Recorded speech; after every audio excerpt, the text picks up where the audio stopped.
Yang Chen terlahir kembali di dunia baru dan menemukan bahwa dunia ini sudah hancur akibat perang nuklir. Sumber daya sangat langka, entah itu makanan, air, dan kebutuhan lainnya. Ketika dia tidak tahu harus berbuat apa, tiba-tiba dia mengaktifkan kekuatan sistem pertanian. Bagaimanakah petualangan Yang Chen di dunia apokalips dengan kekuatan sistemnya? Sebelum itu, intro terlebih dahulu.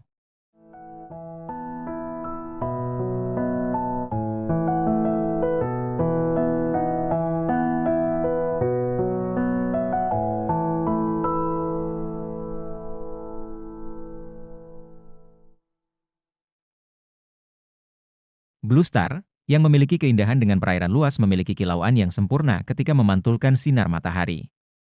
Namun kini, keindahan itu tidak lagi ada. Dilihat dari luar angkasa, tidak ada lagi keindahan itu, tidak ada lagi planet berwarna hijau dengan dominasi biru.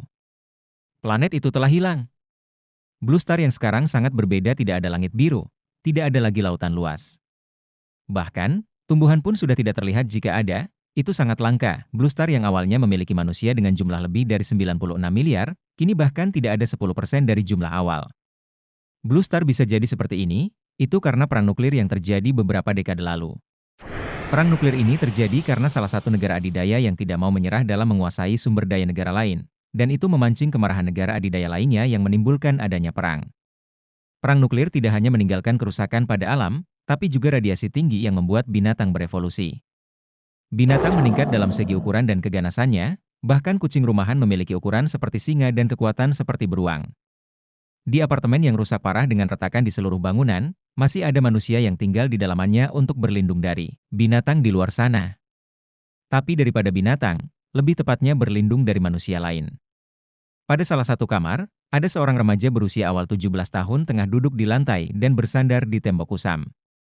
Matanya kusam tanpa cahaya, seolah tidak memiliki jiwa lagi di dalamnya, dan benar jika dilihat lebih dekat, tubuhnya tidak bergerak sama sekali, bahkan tidak ada udara yang keluar dari lubang hidungnya. Tapi, tidak lama kemudian, cahaya berkumpul di matanya dan mendapatkan warnanya lagi. Pelan-pelan dia membuka matanya. Remaja itu bernapas dengan liar, seolah baru keluar dari kolam dan berusaha mendapatkan oksigen. Remaja itu mengembuskan napas panjang setelah beberapa kali menarik napas. Kemudian dia melihat sekeliling, mengerutkan keningnya dengan bingung. Remaja itu melihat sekeliling dan mencoba untuk berdiri, tapi kakinya sangat lemah sampai terjatuh lagi. Tiba-tiba rasa sakit melanda kepalanya dan berbagai macam ingatan mulai tertanam di kepalanya. Dia memegangi kepalanya dengan napas terengah-engah dan wajah penuh keringat, lalu tertawa kecil seperti orang yang kehilangan kewarasannya. Dia kembali duduk bersandar di dinding, tangan kirinya bertumpu di lutut dan tangan kanannya memegang dahi.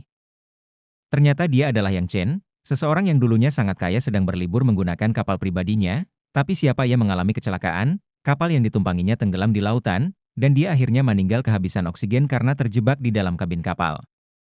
Tapi takdir berkata lain, Yang Chen yang sudah mati, berinkarnasi ke tubuh seseorang yang kebetulan bernama Yang Chen juga di dunia apocalis. Sekilas dia mengingat semua ingatan dari tubuh dia yang baru. Dia mengingat bahwa ini adalah dunia pasca perang nuklir, di mana keberadaan air dan makanan sangatlah langka, bahkan banyak terjadi pembunuhan hanya dikarenakan merebutkan sepotong roti.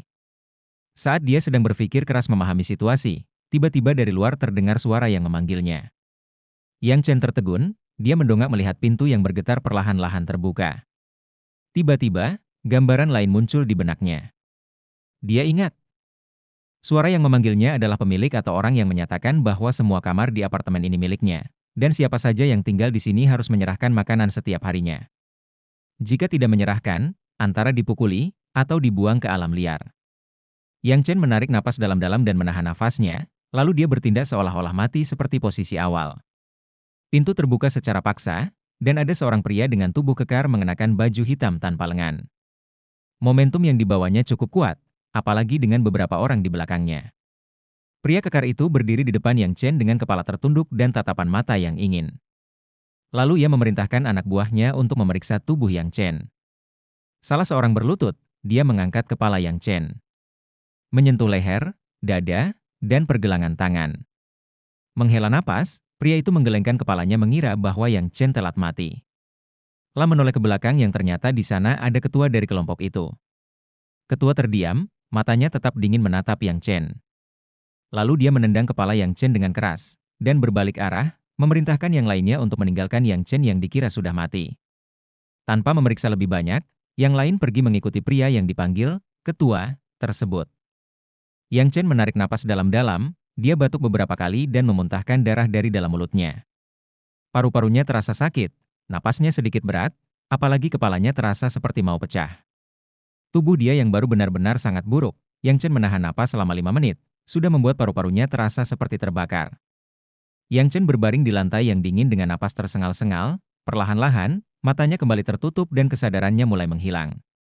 Di sampingnya, ada benda kecil seperti batu kerikil. Batu kerikil itu terkena muntahan darah Yang Chen. Awalnya tidak ada yang aneh, namun tiba-tiba batu itu bergetar dan darah di sekelilingnya diserap. Kemudian, batu itu memancarkan cahaya biru. Cahaya biru itu berkumpul menjadi satu titik yang terbang ke arah Yang Chen dan memasuki kepalanya melalui kening. Menemukan darah yang sesuai. Memulai menginstal sistem. 5%, 17%, 42%, 88%, 100%. Berhasil menginstal sistem di tuan rumah. Mendeteksi tubuh tuan rumah. Menghadiahkan pemulihan tubuh pada tuan. Yang Chen yang tidak sadarkan diri, merasa hangat di sekujur tubuh dengan bagian kepala yang terasa sejuk. Dia tidak merasakan adanya sakit di kepalanya lagi, napasnya tidak sesak, dan bagian anggota tubuhnya tidak lagi terlihat, seperti tulang dibalut kulit. Yang Chen bangun tidak lama setelah tubuhnya pulih. Dia memegang kepalanya, tempat di mana tadi ditendang. Dia kaget, matanya terbelalak. Tadi dia yakin ada retakan di bagian kiri kepalanya akibat tendangan, tapi sekarang tidak ada lagi luka itu di kepalanya. Tunggu. Yang Chen melihat tangannya yang berbeda, dia juga mencoba menggerakkan kakinya. Dia berdiri dan berhasil, dia tidak jatuh seperti sebelumnya di mana kakinya sangat lemah. Bahkan sekarang dia bisa melompat-lompat, dia juga menemukan tubuhnya terasa lebih ringan. Dia menoleh ke arah jendela yang pecah, melihat keluar di mana area sekitar tidak bisa digunakan sebagai tempat tinggal. Setelah itu Yang Chen berniat pergi dari tempat itu, namun dia merasa ada suara yang berdengung di kepalanya, tiba-tiba muncul layar yang melayang di depan matanya. Layar ini seperti layar pada komputer dengan halaman utamanya adalah hamparan rumput. Ada juga bangunan kecil seperti gudang berwarna merah, petak sawah, sumur, pohon, dan lain sebagainya. Pada bagian pojok kiri atas, terhadap avatar kecil dengan gambar wajah Yang Chen. Yang Chen kaget. Dia tahu apa yang ada di depan matanya ini adalah sistem yang biasanya muncul di karakter utama dalam novel ataupun manhwa yang sering dibacanya. Yang Chen mencoba menyentuh layar di depannya, tapi tidak ada rasa sentuhan. Tangannya juga menembus layar yang seperti hologram itu. Dia mencoba memfokuskan pikirannya pada layar untuk mengendalikannya, dan tiba-tiba avatar di pojok kiri atas terbuka, memperlihatkan informasi diri. Nama, Yang Chen. Level, 1. Level pertanian, 1. Vitalitas, 8. Stamina, 1. Kekuatan, 0,7. Kelincahan, 0,9. Kecerdasan, 1. Yang Chen mengangguk dan hendak menghilangkan layar di depannya, tapi tiba-tiba muncul pemberitahuan lain. Mendapatkan paket pemula. Apakah tuan rumah ingin membukanya? Yang Chen memilih untuk membukanya langsung, meski dia rasa harusnya pergi mencari tempat yang aman lebih dulu, namun sisi lainnya mengatakan harus membuka hadiah ini sebelum terjadi hal-hal yang tidak diinginkan. Membuka paket pemula. Selamat. Mendapatkan kapak besi, cangkul besi, sabit besi, sekop besi, air mineral 1,5 liter, dan 10 sandwich. Yang Chen memang tidak berharap banyak, sehingga dia tidak kecewa dengan hadiah yang diterima. Bagaimanapun, sistem yang dibangkitkan adalah sistem pertanian. Saat dia melihat ada air, tiba-tiba tenggorokannya terasa kering. Dia menekan sebuah ikon berbentuk botol air, mencoba untuk mengeluarkan air mineral dari sistem. Cahaya seperti bilangan data muncul di depannya, lalu berubah menjadi air minum dalam botol. Tanpa banyak berpikir, Yang Chen mengambilnya dan menenggak air hingga habis setengahnya. Ini enak. Lebih enak dari air mineral yang biasa aku minum. Yang Chen melihat air yang tersisa, dia memiliki keinginan untuk menghabiskannya, tapi dia menggelengkan kepala dan menyimpan kembali. Yang Chen naik ke jendela, dia melihat tanah yang tidak terlalu tinggi karena saat ini dia hanya di lantai 2. Dia keluar melalui jendela, lalu menangkap pipa besi yang menempel di tembok untuk bergerak turun. Dia harus berhati-hati, bukan karena takut jatuh, tapi dia takut jika ada yang tahu bahwa dia mencoba kabur dari tempat ini. Tinggal di sini diperbolehkan asalkan membayar biaya perlindungan, tapi setelah tinggal, tidak bisa asal keluar. Kabur saat mencari sumber daya di luar? Maaf, ketua di sini akan mengirim orang untuk mengawasi, dan apabila ada yang mencoba untuk kabur, orang itu akan langsung dibunuh. Yang Chen berhasil turun, dia langsung bersembunyi di balik tempat sampah. Dia melihat pagar setinggi 2 meter yang berjarak sekitar 50 meter dari tempatnya saat ini. Menurut ingatan yang ada, di atap apartemen ada yang berjaga-jaga. Adapun apakah yang berjaga itu membawa senjata, dia tidak tahu, karena bagaimanapun amunisi sangat berharga, dan tidak mungkin digunakan hanya untuk membunuh manusia yang kabur. Yang Chen menarik napas dalam-dalam, dia mendongak melihat ke puncak apartemen. Jika ada sinar matahari, aku bisa menentukan apakah di sana ada orang atau tidak. Yang Chen menyentuh dadanya, detak jantungnya terasa cepat dan dia gugup. Bohong jika dia tidak takut, karena bagaimanapun nyawanya dipertaruhkan di sini. Yang Chen bertaruh, dia keluar dari tempat persembunyiannya dan berlari ke arah tembok. Dia berlari cukup cepat dan senang saat tidak ada respon dari atas atap. Tapi saat sudah bergerak 20 meteran, ada teriakan dari atap. Berhenti! Yang Chen tidak peduli, dia terus berlari tanpa melihat ke belakang.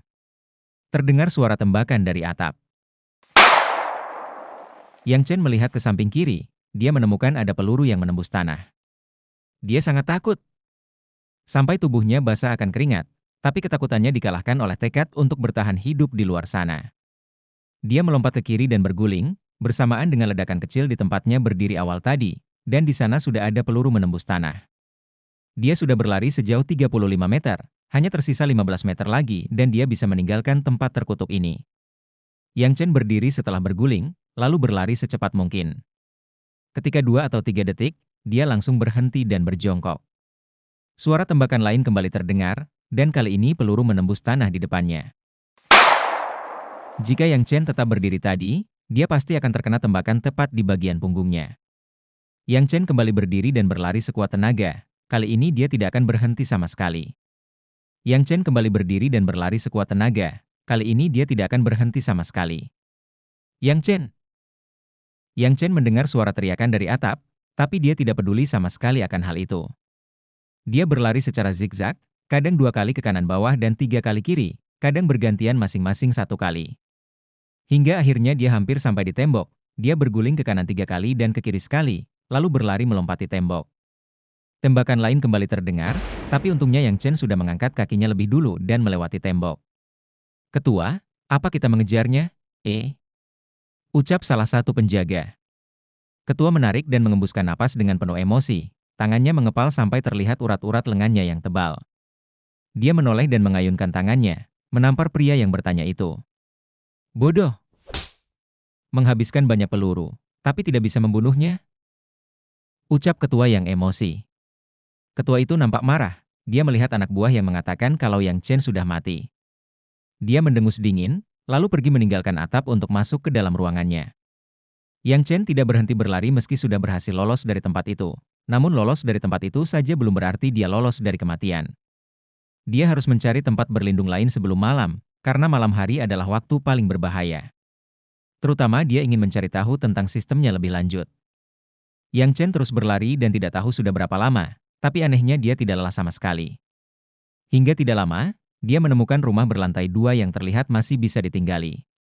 Tanpa banyak pikir, dia masuk ke dalam rumah dan pergi ke salah satu ruangan di lantai 2. Dia duduk di lantai, melihat layar yang muncul di depannya. Di layar sistem ada gambar karakter Yang Chen sedang berdiri di hamparan rumput yang di belakangnya ada bangunan gudang berwarna merah. Yang Chen menelusuri semua fitur-fitur sistemnya yang tampak seperti game simulator pertanian di kehidupan sebelumnya. Pada akhirnya dia tahu bahwa nama dari sistem permainan ini adalah lahan pertanian ilahi. Tapi yang mengejutkan bukan itu, Yang Chen kaget saat melihat tombol bertuliskan masuk di layar sistemnya. Matanya terbelalak. Apakah aku benar-benar bisa masuk ke dunia dalam sistem?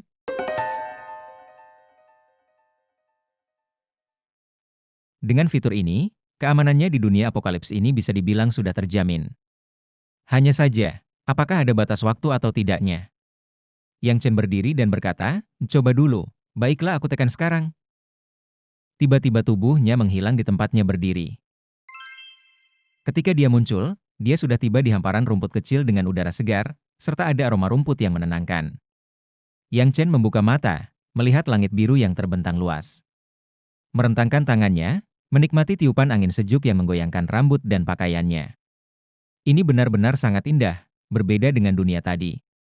Dia menoleh ke kanan, melihat bangunan berwarna merah dengan ukuran 25 meter persegi, yang sepertinya adalah gudang.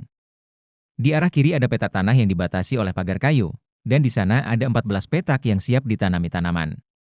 Mungkin sampai sini dulu cerita dari novel berjudul I Have Farm System. Jika kalian ingin lanjut atau request novel atau komik, silahkan ketik di kolom komentar. Bantu Mimin untuk mengembangkan channel ini agar bisa terus menghibur kalian. Jangan lupa like dan subscribe agar Mimin semangat buat videonya. Terima kasih.